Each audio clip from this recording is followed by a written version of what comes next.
हरे कृष्णा।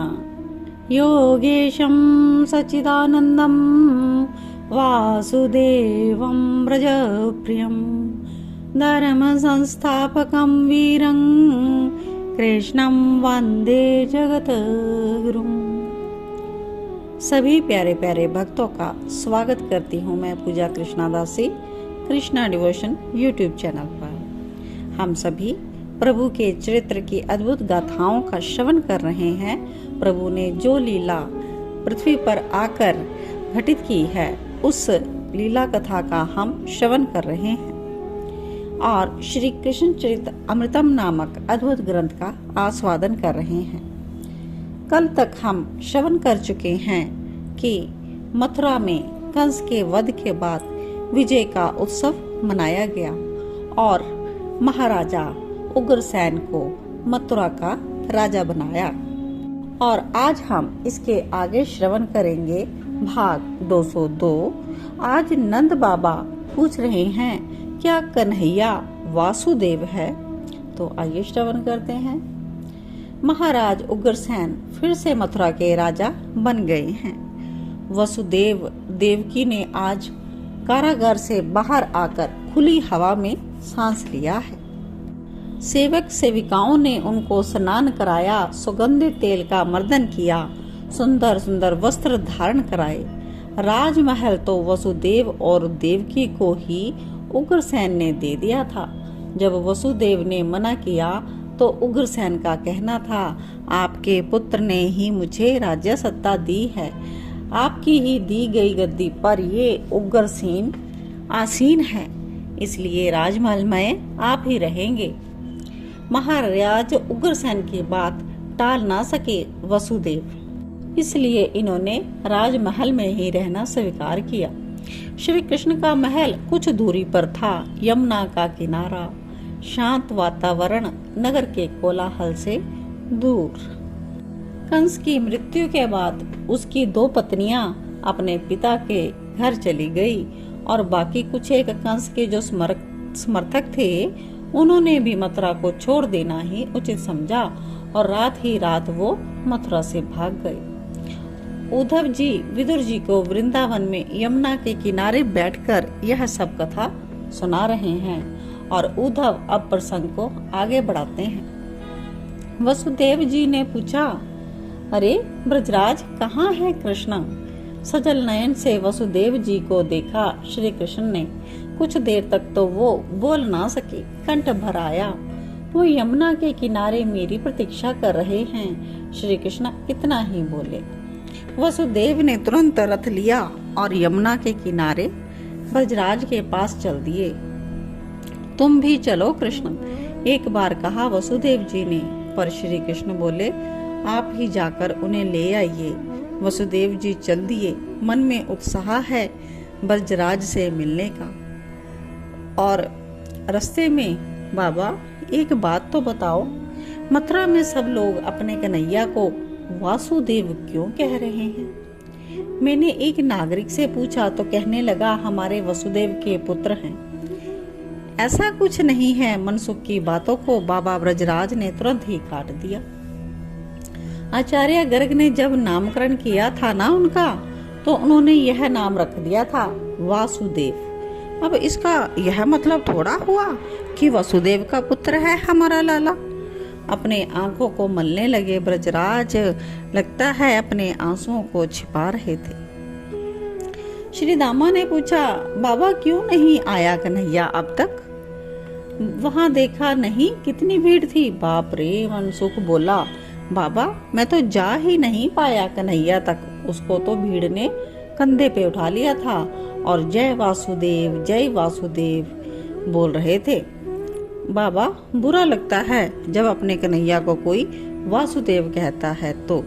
पता नहीं क्यों मनसुख अपने आंसुओं को पोंछने लगा। ब्रजराज भावुक हो गए। कहते हैं मथुरा के लोग अच्छे नहीं हैं। अरे सम्मान तो ठीक है, आदर स्वागत ठीक है, पर कम से कम बेचारा बालक है, सुबह से कुछ खाया पिया नहीं, भूखा है। इन नगर के लोगों में समझ नहीं होती क्या? फूल बरसाए जा रहे हैं, फूलों से क्या होगा? लाला के पेट में भी तो कुछ जाना चाहिए ना। ब्रजराज के नेत्र भी बहने के लिए तैयार हैं, पर बालकों के सामने रोना उन्हें अच्छा नहीं लग रहा है। कहीं किसी षड्यंत्र का शिकार ना हो जाए हमारा कन्हैया, यह बात ब्रजराज मन ही मन सोच रहे हैं, पर ये शब्द उनके बाहर निकल गए। तो बाकी कहते हैं मित्र, लठ बजा देंगे मथुरा में, मथुरा की ईंट से ईंट बजा देंगे। अरे बाबा, हम भी अहीर हैं, इन्हें क्या पता अहीर जात कितनी वीर होती है। सभी ग्वाल बाल एक साथ बोल उठे। तभी बोलते हैं, बाबा देखो रथ आ रहा है, रथ में हमारा कन्हैया है। ब्रजराज बोले, नहीं है हमारा कन्हैया, पर ये कौन है रथ में? मनसुख पूछा रहा है। ब्रजराज ने कहा और आगे गए रथ के पास। वसुदेव, रथ रुक गया। मेरे भाई, मेरे मित्र वसुदेव जी आगे बढ़े, ब्रजराज को अपने हृदय से लगाने लगे। ब्रजराज ने भी उत्साह का प्रदर्शन किया।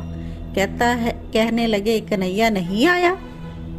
रथ को देख रहा है मनसुख और वसुदेव जी से पूछ रहा है, आप सबको उसने महल में बुलाया है? वसुदेव ने कहा, पर बाबा हमें तो आज ही वृंदावन लौटना है ना। फिर अभी कहाँ वृंदावन? मित्र ब्रजराज, अब चलिए महल में, हमारा आतिथ्य तो स्वीकार करना ही पड़ेगा।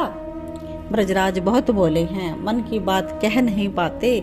वसुदेव जी का आग्रह देखकर कुछ बोल ना सके और अपने साथ के समस्त ग्वालों को लेकर महल की ओर चल पड़े। पर हम कल ही कन्हैया को ले जाएंगे वृंदावन। हाँ, महल आ चुका। रथ से उतरते हुए बस इतना ही बोले ब्रजराज। तो आपका ही तो है कृष्ण, हमारा क्या अधिकार है उस पर? वसुदेव जी ने भी इतना जवाब दिया, रथ से नीचे उतरते हुए। वसुदेव जी की देवकी माता से मिलाया। बड़े भावपूर्ण होकर देवकी माता ने ब्रजराज को प्रणाम किया। आपका ही महल है ये। ब्रजराज और ग्वाल बालों को महल दिखाया, पर कन्हैया कहाँ है? उसी समय बलभद्र और श्री कृष्ण आ गए। बोले, मैं यहाँ हूँ मनसुख। मनसुख, श्रीदामा सबका नाम लेते हुए श्री कृष्ण ने सबको गले से लगाया और बड़े प्रेम से झुककर ब्रजराज के चरणों में वंदन किया। अरे ये क्या? ब्रजराज ने उठाया और अपने लाडले को हृदय से लगा लिया और कहते हैं, अपने लाला से पूछते हैं, अब चले वृंदावन? तो श्री कृष्ण ने कोई उत्तर नहीं दिया। तो ब्रजराज जी, इतनी शीघ्रता भी क्या है? 2-4 दिन रुक जाओ, वसुदेव कह रहे हैं। ब्रजराज को कोई विशेष आग्रह करता तो उसका आग्रह यह टाल नहीं पाते। मनसुख, मैं अभी आया, श्री कृष्ण जाने लगे यह कहकर। अरे तुमसे तो बात करनी है, कहाँ जा रहा है तू? मनसुख कहता रहा, पर श्री कृष्ण और बलभद्र चले गए। पर जाते जाते कह गए, अभी आ रहा हूँ मनसुख, अभी आया। मनसुख ने दामा से कहा, कुछ बदल सा गया है हमारा कन्हैया। ब्रजराज कुछ देर शून्य में ताकते रहे, फिर वसुदेव जी के महल में तेज चाल से चलते हुए गए। मनसुख आदि सखा भी पीछे पीछे गए। तो क्या कहते हैं ब्रजराज? वसुदेव जी और देवकी दोनों ही ब्रजराज के पास गए और कहते हैं, मित्र एक बात पूछनी है, बताओ ना। ब्रजराज ने वसुदेव की आंखों में आंखें डालकर पूछा, वासुदेव का मतलब क्या है? वसुदेव रो पड़े, हिलकियों से रो पड़े। देवकी के नेत्रों से बहक चले अश्रु की धार। कहते हैं, मैं अपराधी हूँ, आपकी कन्या के हत्या का दोषी ये वसुदेव है। श्री कृष्ण का जब जन्म हुआ तो मैं उसे लेकर आपके यहाँ अर्धरात्रि में गया था। हे ब्रजपति, मुझे क्षमा करना। वसुदेव रोते जा रहे हैं। भाभी यशोदा ने कन्हैया को जन्म दिया, कन्या को जन्म दिया था।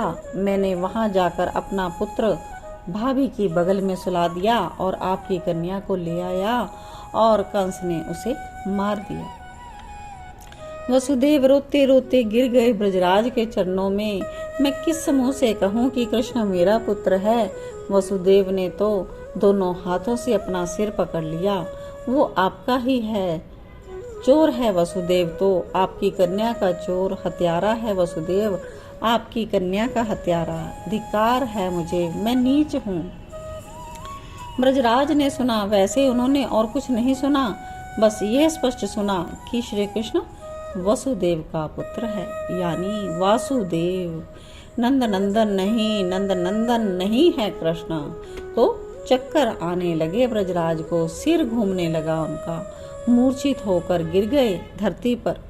ग्वाल बालों ने सुना, ओहो, तो वासुदेव कृष्ण, वो भी मूर्छित हो गए। शायद मृत्यु के समय भी इतना कष्ट ना होता इन ब्रजवासियों को जितना आज हो रहा था। कृष्ण वासुदेव है, बस ब्रजराज की सांसें चल रही हैं और वे मूर्छित पड़े हैं। आज का एपिसोड यहीं विश्राम लेता है।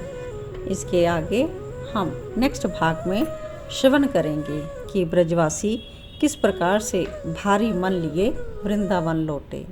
तो तब तक के लिए जय श्री कृष्ण।